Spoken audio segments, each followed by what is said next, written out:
On the day that he was born, Max slept for most of the time, and in the first weeks of his life he slept like other babies. But when he began to look around him, he didn't sleep so much. He slept for a few hours at night and a little in the daytime.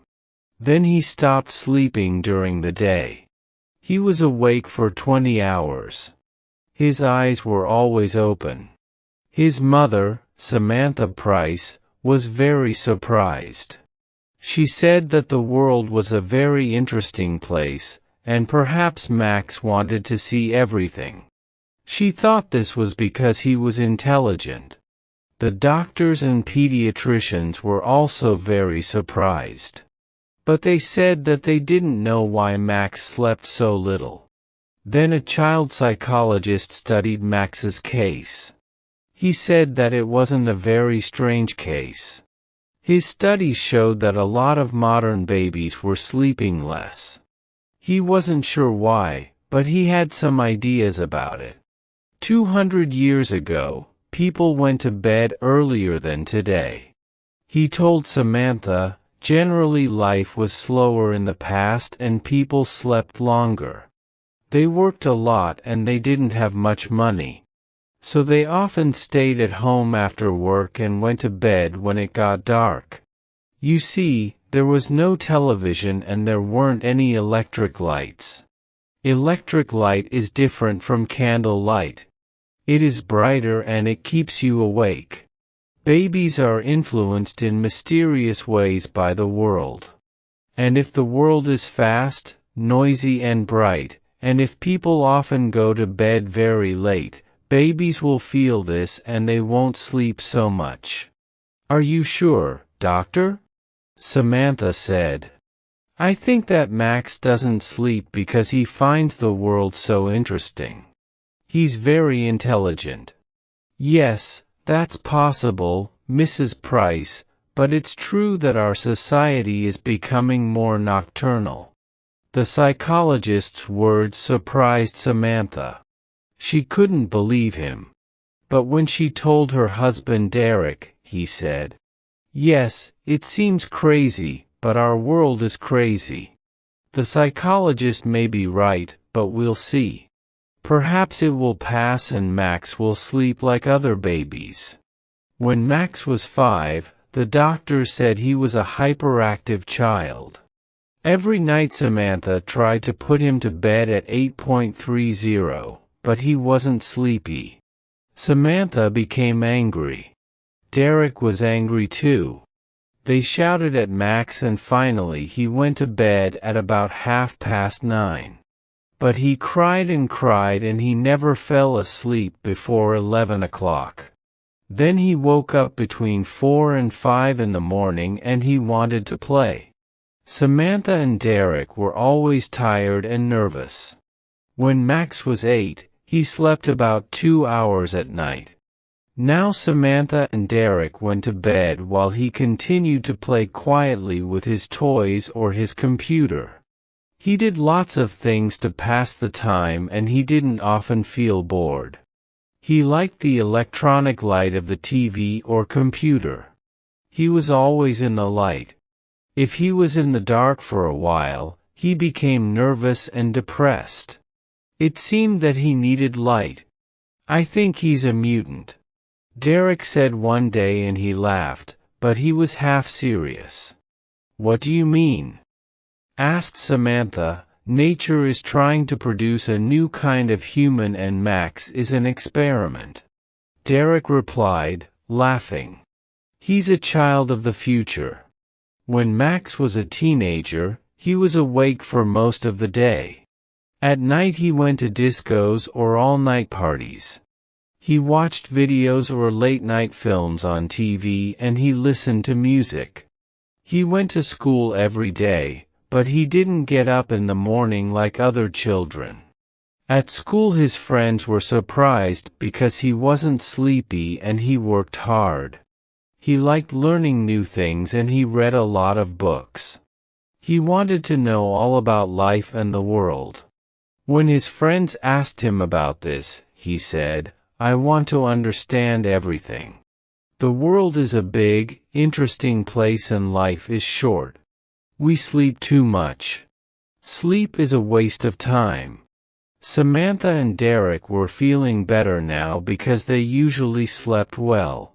Derek accepted Max's condition more than Samantha. He said it was true that Max was different, but in other ways he was normal.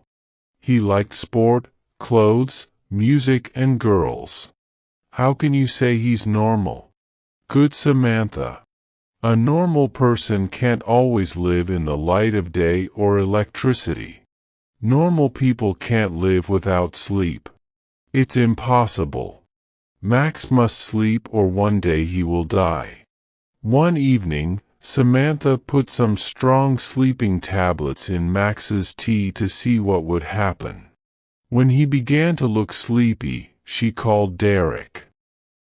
"Look," she said excitedly. "He's going to fall asleep." Derek was surprised and happy. "That's wonderful.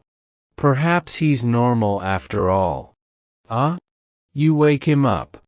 After about half an hour, Max opened his eyes. "What's happening?" he said, looking around.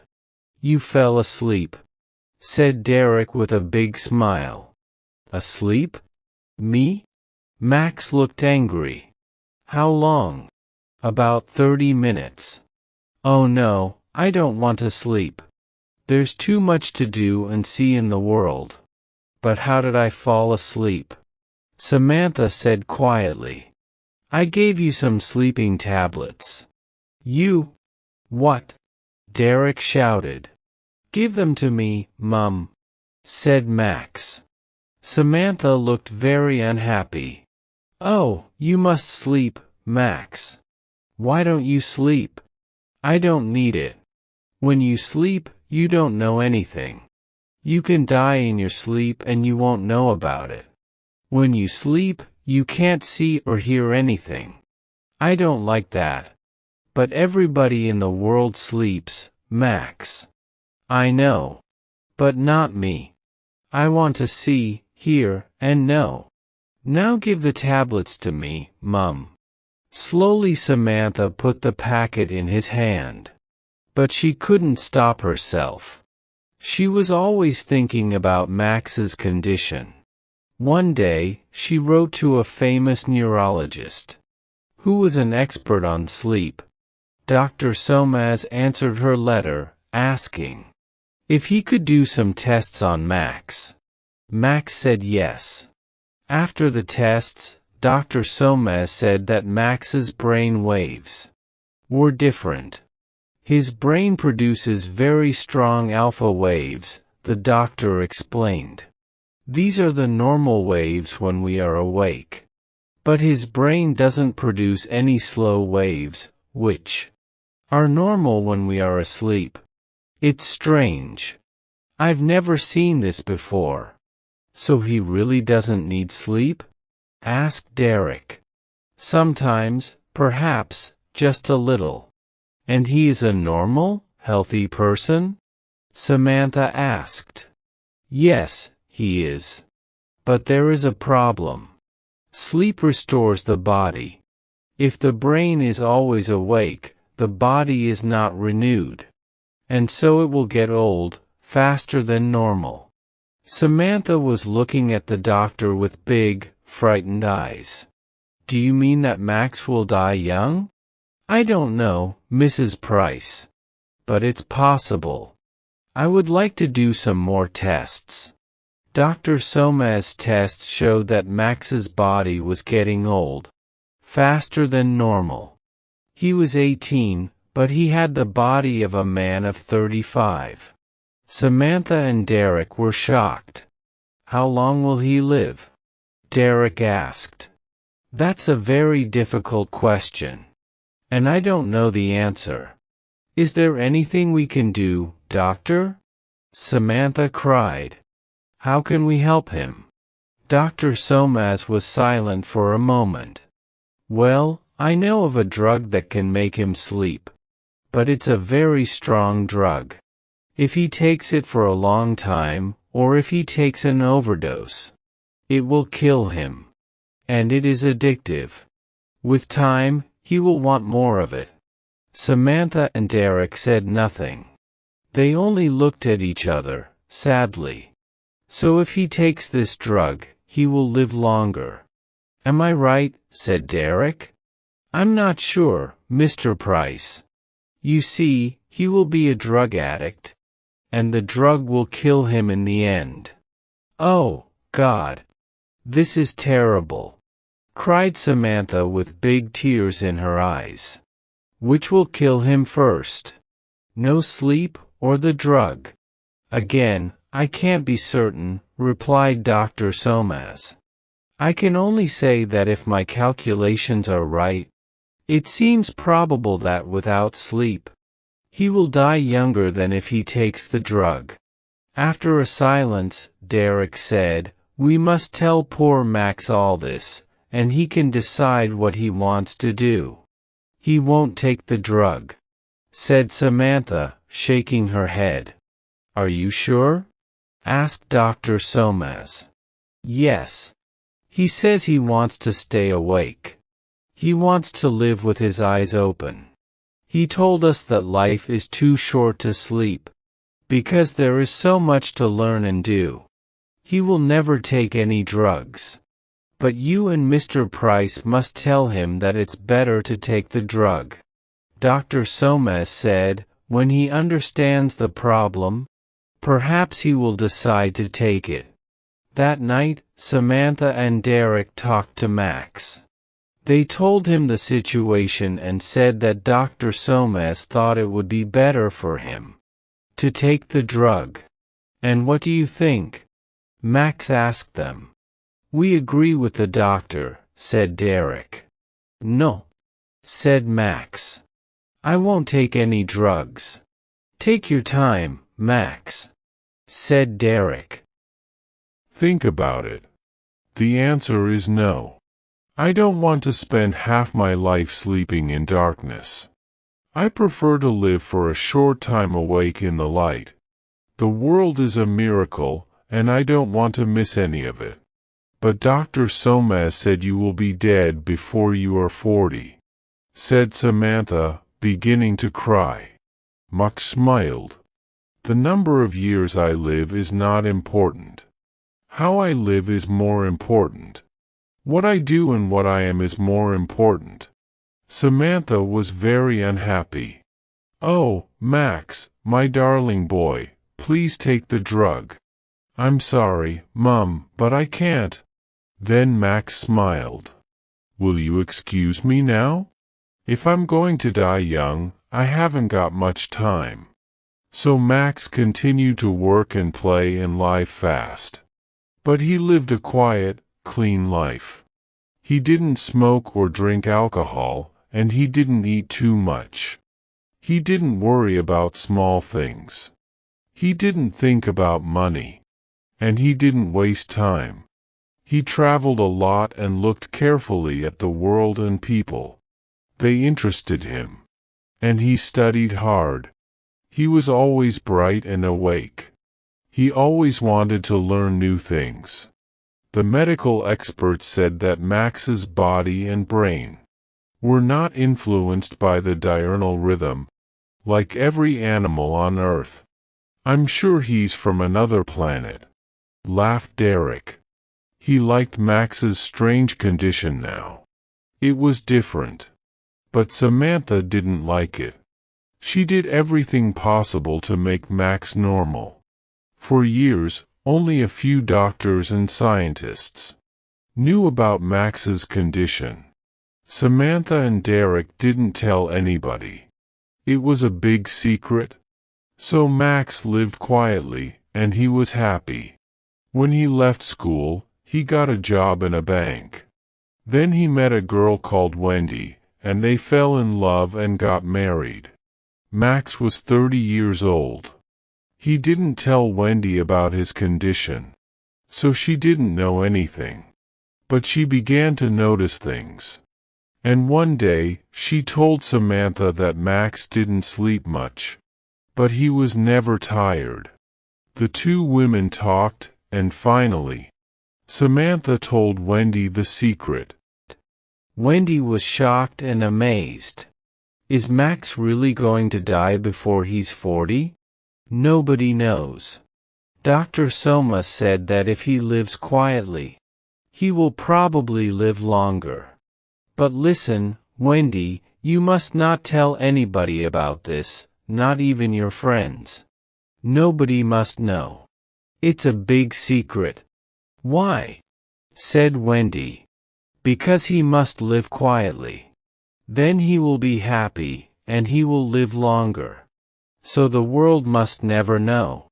Especially the newspapers and magazines. They must never, never know. Do you understand, Wendy?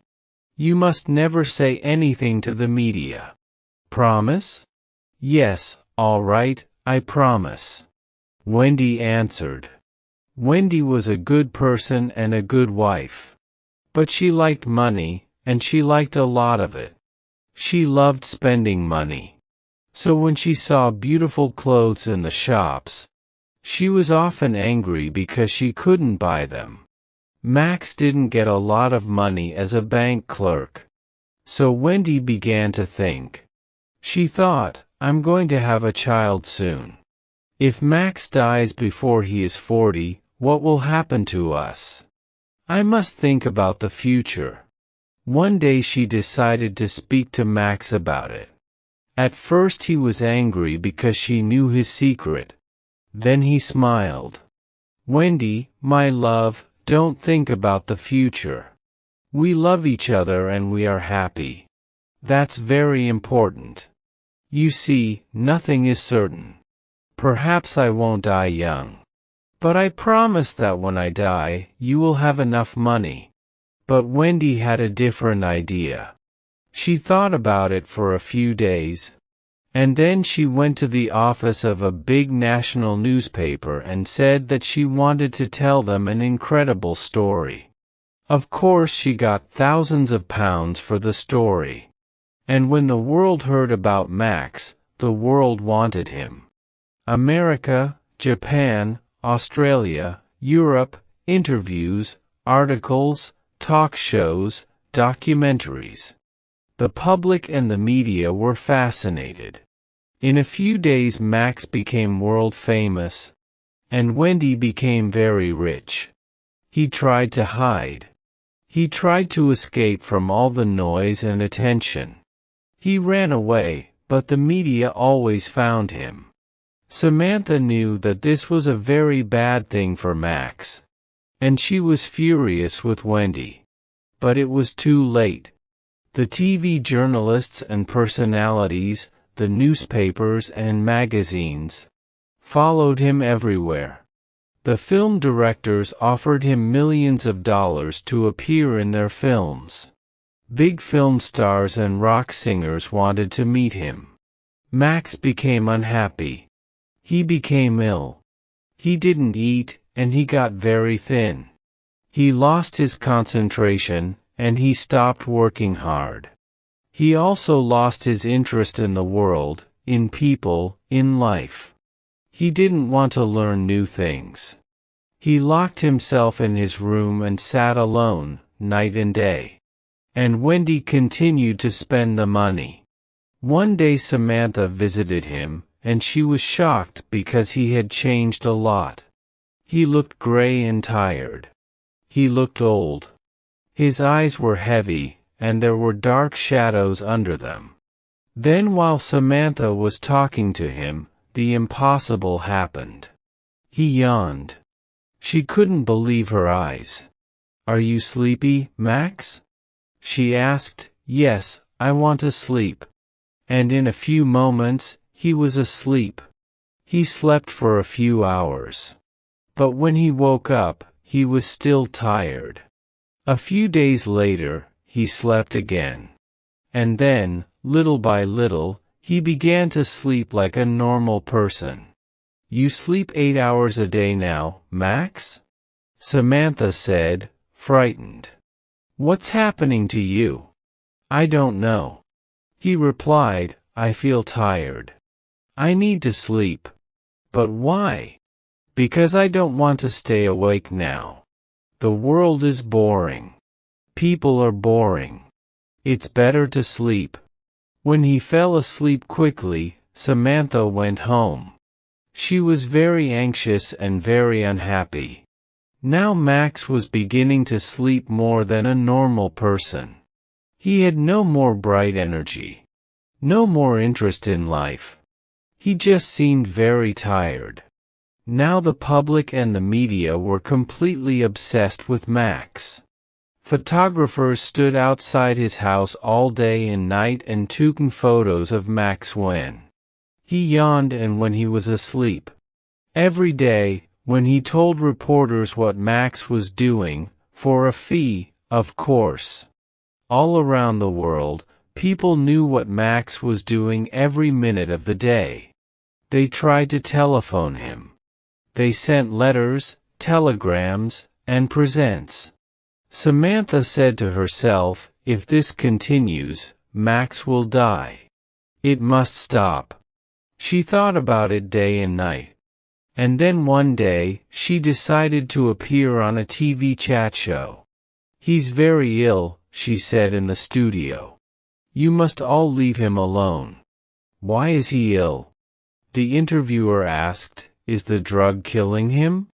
No, he doesn't take any drugs, said Samantha angrily. It's you, the newspaper and TV people, and you, the public. You have destroyed his peace and his world with all your noise and gossip. You won't let him live quietly. He always lived in the light with his eyes open, but you have pulled him down into your darkness, and he has closed his eyes. You, the media and the public are killing Max with your stupidity. Leave him alone. The media and the public were very angry. Last day there was a lot of anger about it on the TV and in the newspapers. One newspaper article began, is Max Price's mother accusing us? He is saying that we, the people and the press, are destroying her son. But isn't he rich now? And isn't he famous? Hasn't Mrs. Price asked herself, who made him rich and famous? We are innocent, Mrs. Price. We have helped your son. You told us to leave him alone, but we live in our democracy. We have a right to know about Max Price. We demand to know about him. When Samantha left the TV studio, she went to Max's house. Wendy told her that he was sleeping. So she went home. Next day Wendy phoned Samantha. I'm frightened, she said. Max is still sleeping. Please come. When Samantha arrived, there were reporters and photographers and 2 TV cameras outside the house. She pushed her way to the door and went in. Wendy was sitting on the sofa. She looked terrified. Why doesn't he wake up? She cried. The women went upstairs to Max's room. He was in bed. His eyes were closed. His face was very pale. Samantha touched him. He is very cold, she said. Call Dr. Somas. Dr. Somas came and began to examine Max. Just then Derek arrived. There's a very big crowd outside, he said. Then he saw that the women were crying. He looked at Dr. Somas, who said to him, tell the people to go away. Max is dead. Last day, Max's death was big news all over the world. The newspapers, the magazines, and the TV news all had the same opinion. The boy who couldn't sleep has finally found eternal rest. As the doctors always said, he died before he was faulty. This shows that the people and the media are not responsible.